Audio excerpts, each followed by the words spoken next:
Vamos iniciar o terceiro bloco pela leitura das perguntas da plenária. Cada candidato terá 3 minutos para efetuar a sua resposta. Nós vamos iniciar pela resposta da professora Cláudia, a questão alternando do segundo bloco. As perguntas serão lidas tal qual foram formuladas pela plateia.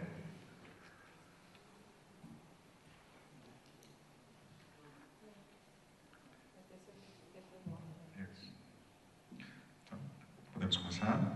Então, a primeira questão, que será de ambos os candidatos, será respondido primeiro pela professora Cláudia, em 3 minutos, e depois pelo professor Marcelo, em 3 minutos.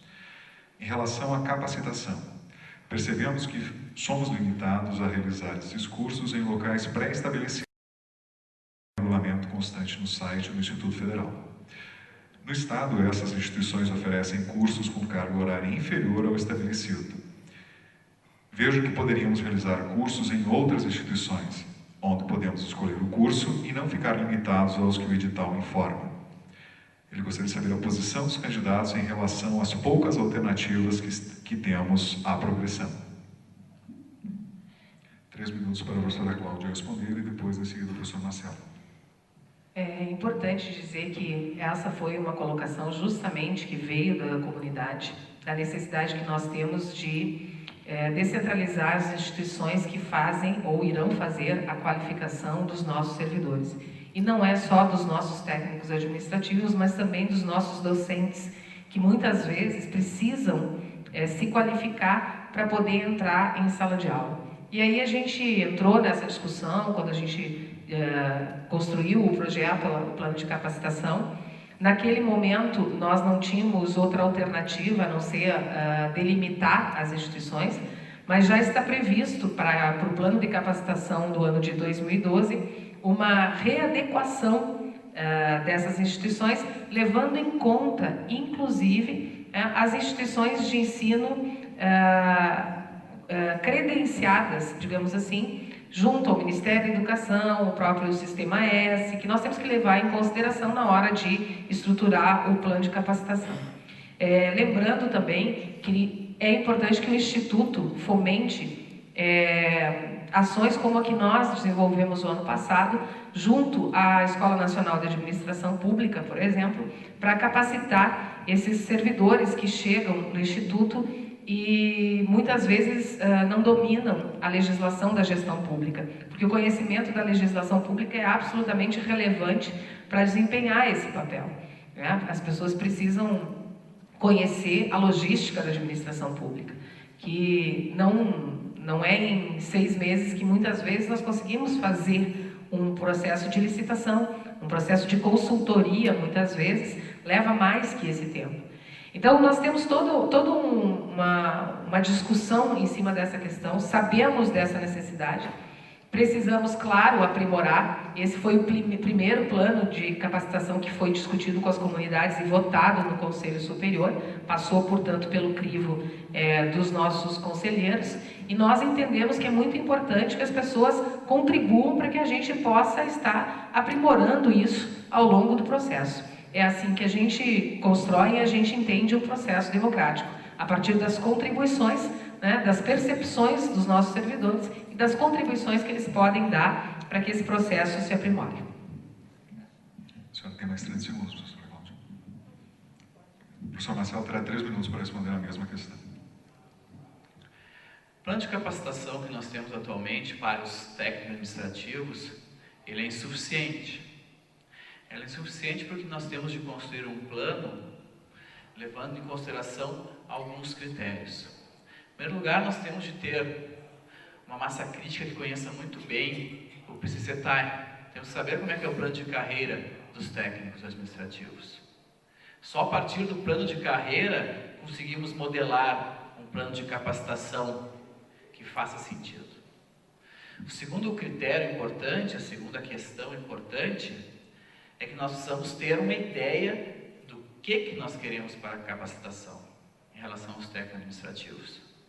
Na verdade, nós temos que fazer uma identificação do processo de trabalho, a capacitação, a qualificação que nós queremos para quem está na biblioteca é diferente daquela que nós queremos para quem está trabalhando na secretaria. Pode haver coisas em comum, mas nós queremos preparar para o trabalho. A qualificação, a capacitação do técnico administrativo, ela deve ser direcionada para o trabalho que ele exerce. Isso não ocorre no nosso plano atual. Nós temos de modificar isso. Por isso que nós precisamos desse dimensionamento de pessoal. Mas, além de capacitar, nós precisamos ver se os processos de trabalho correspondem a uma forma eficiente de fazer. Nós precisamos, portanto, racionalizar esses processos. Precisamos fazer um trabalho nesse sentido. Além disso, também precisamos perceber qual é sempre o impacto. Um outro critério é a questão do impacto da qualificação para o nosso servidor técnico administrativo. Impacto onde? Impacto nas suas progressões. É fator de motivação para o técnico administrativo fazer cursos que tragam também uma gratificação pecuniária. O gestor deve usar esse instrumento, isso é importante. E ainda em relação ao técnico administrativo, porque era ao que a pergunta se referia, também temos que ver quais são os técnicos administrativos que devem também se inserir na questão do mestrado e doutorado, que é uma capacitação importante. Temos de ter mecanismos para que esses técnicos administrativos também possam fazer mestrado e doutorado. Que mecanismos? Bom, não há figura do professor substituto para o técnico, mas nós temos que criar estruturas que permitam que em determinado setor os técnicos possam sair para fazer o mestrado ou o doutorado. Então, efetivamente, temos que ter uma visão mais ampla sobre essa questão da gestão de pessoal e de como fazemos com que os nossos técnicos administrativos efetivamente se qualificam e se capacitam. Obrigado, professor Marcelo. Vamos à leitura da segunda questão. Quando um pró-reitor não atende às expectativas, você tem coragem de instituí-lo? Invertendo a ordem, nós vamos iniciar primeiro pelo professor Marcelo. O senhor terá 3 minutos para responder a questão. É uma questão interessante.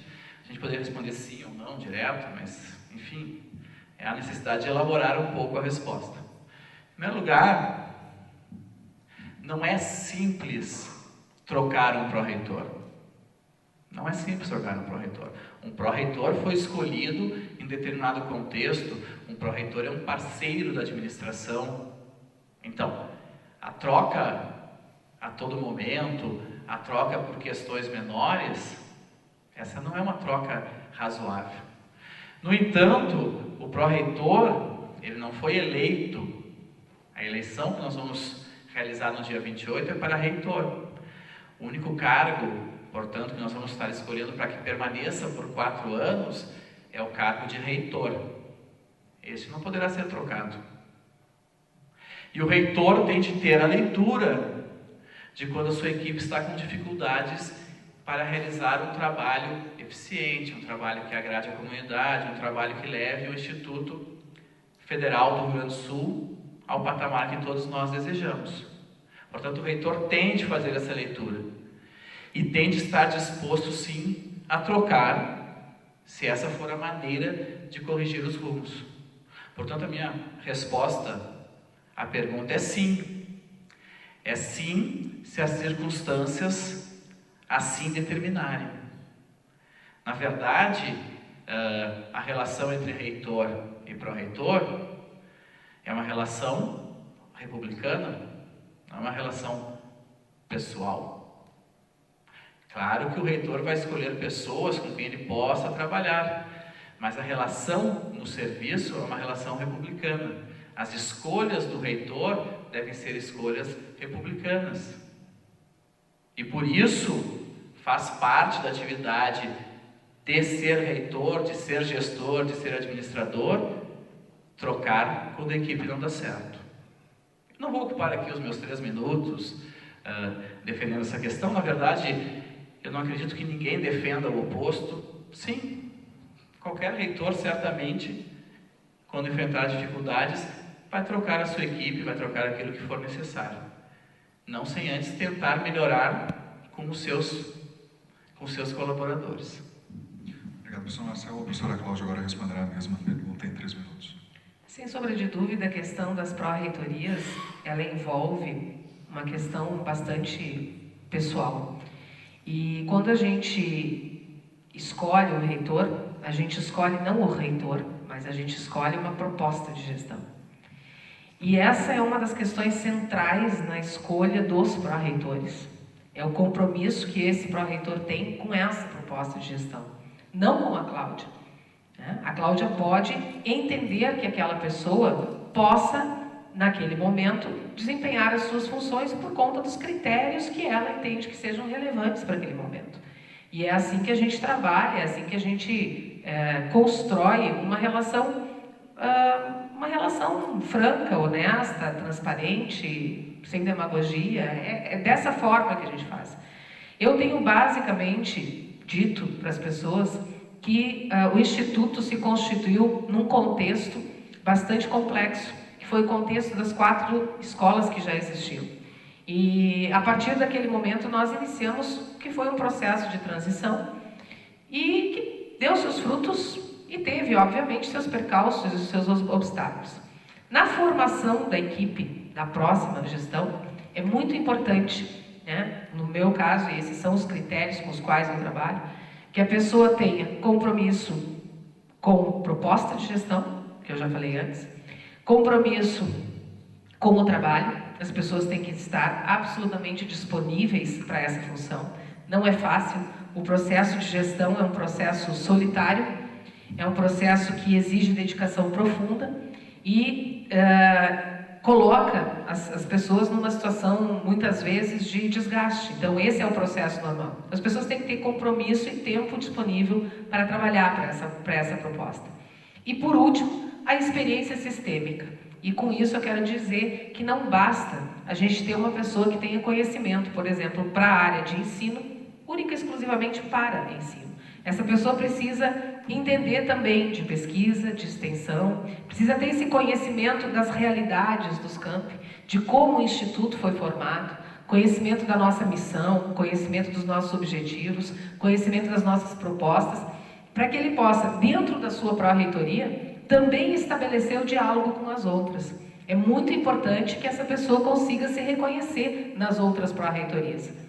E temos, sim, uma pró-reitoria que tem um papel central nessa articulação, que é a Pró-Reitoria de Desenvolvimento Institucional, que é uma pró-reitoria que tem dado respostas muito interessantes na constituição do Instituto, na congregação, na articulação, e que nós entendemos que tem um papel central. Obrigado, professora Cláudia. Agora passamos à leitura da terceira questão, que será inicialmente respondida pela professora Cláudia. Com relação ao campus de Erechim, qual a sua visão sobre a expansão, número de cursos e estrutura física do mesmo? Existe uma tendência maior de expansão dos cursos atuais ou abertura de novos cursos? A senhora terá 3 minutos para responder e depois o professor Marcelo também terá 3 minutos para responder a mesma questão. Eu desliguei aqui para não fazer barulho. Eu acompanhei de perto esse processo da constituição de abertura de cursos em Erechim. Nós tivemos audiências públicas e a partir dessas audiências públicas com a comunidade, que sempre foi uma comunidade absolutamente atuante, uma comunidade que não ganhou nada de presente, uma comunidade que teve que lutar para que o seu campus fosse implantado aqui em Erechim, e uma comunidade que continua lutando bravamente para conseguir os recursos necessários para que esse campus tenha a sua expertise reconhecida, não só dentro do município, como dentro do próprio Instituto Federal como um todo. Dentro dessa proposta que nós construímos, obviamente nós tiramos algumas áreas, né? É importante reconhecer que a partir do momento que os professores começaram a chegar para construir o campus Erechim, essas propostas começaram a ser rediscutidas e elas começaram a ser retomadas dentro da perspectiva do que seria ideal para essa comunidade, para o desenvolvimento ideal dessa comunidade. É claro que todo mundo deve ser sabedor dos problemas iniciais de constituição do campus Erechim. E isso, de certa forma, atrasou um pouco a verticalização do processo de ensino no campus Erechim. Mas A partir da própria entrada do professor Sérgio na direção, esse processo começou a ser resgatado, inclusive no que diz respeito à questão das parcerias com as instituições próximas, para que a gente pudesse rearticular e rediscutir essa proposta. E eu acho que o que nós queremos é exatamente isso, que a comunidade do campus Erechim continue contribuindo para que a gente possa trazer isso, digamos assim, para dentro do próprio Instituto. Algumas pessoas, quando a gente esteve conversando aqui, colocaram, inclusive, a necessidade da questão do termo de metas. E eu disse, naquela ocasião, e vou repetir, que o termo de metas é um termo que tem responsabilidades para todas as pessoas envolvidas, para todos os parceiros. O Instituto tem as suas responsabilidades, o MEC tem as suas responsabilidades, e qualquer um dos dois que não contribuía ou que não cumpria a sua parte, pode se sentir no direito de rediscutir. E é exatamente isso que nós estamos fazendo em nível nacional. Nós estamos repactuando o termo de metas dentro justamente da dificuldade que nós tivemos esse ano do redimensionamento de pessoal. Essa é a proposta, e a questão da adequação dos cursos, ela partirá da discussão da comunidade democraticamente através das áreas que o campus Erechim tem já discutido, iniciado a sua trajetória. Obrigado, professora Cláudia. Agora o professor Marcelo terá 3 minutos para responder a mesma questão. Muito bem. É importante que a gente considere que a nossa expansão, ela tem que ser muito bem planejada. Nós devemos dar passos para os quais a gente tenha condições de continuar caminhando. Então, quando a gente abre um curso novo, a gente tem que fazer uma análise para ver se nós temos gás para dar conta desse curso novo. Quem deve decidir é a comunidade do campus. O conselho do campus é o lugar privilegiado para escolher os novos cursos, para debatermos esses novos cursos. A reitoria deve fomentar essa discussão responsável, essa discussão baseada em critérios. Que critérios? A gente tem que levar em conta, em primeiro lugar, o que a comunidade nos diz, a comunidade externa. Mas as demandas da comunidade externa sempre serão maiores do que a nossa capacidade de atendê-las. Portanto, nós temos que fazer a correta leitura dessa demanda. Nós temos, como servidores públicos, também como alunos que já frequentam aqui, nós temos que poder identificar se nós atenderemos com qualidade essas demandas. Quais são as prioridades? Então, esse é o primeiro critério. O segundo critério, importante também, é a questão do custo. Nós temos que saber se nós podemos haver, por exemplo, vários cursos com custos altos. Os campi, eles têm que encontrar um equilíbrio entre alguns cursos com custo alto e alguns cursos com custo mais baixo. Senão, eles não darão conta. Isso faz parte do planejamento. Também é custo a questão dos docentes. Nós temos de chegar ao número correto de docentes e planejar em cima desse nosso número de docentes. Além disso, nós temos de manter um foco. É apropriado que os campi mantenham um foco, uma área de expertise, inclusive para a questão da implementação da verticalização. Se nós queremos efetivamente implantar a verticalização, então os nossos cursos de nível médio têm de ter relação com os cursos de nível superior, tem que ter relação com o curso de pós-graduação. Enfim, o planejamento da nossa expansão, ela tem que estar baseado em critérios como esses: custo, foco, ouvido a comunidade, condições de atender. É nisso que eu acredito. Acredito que a comunidade decide, mas também acredito que a reitoria deve dar esse suporte para que a decisão seja baseada em critérios claros.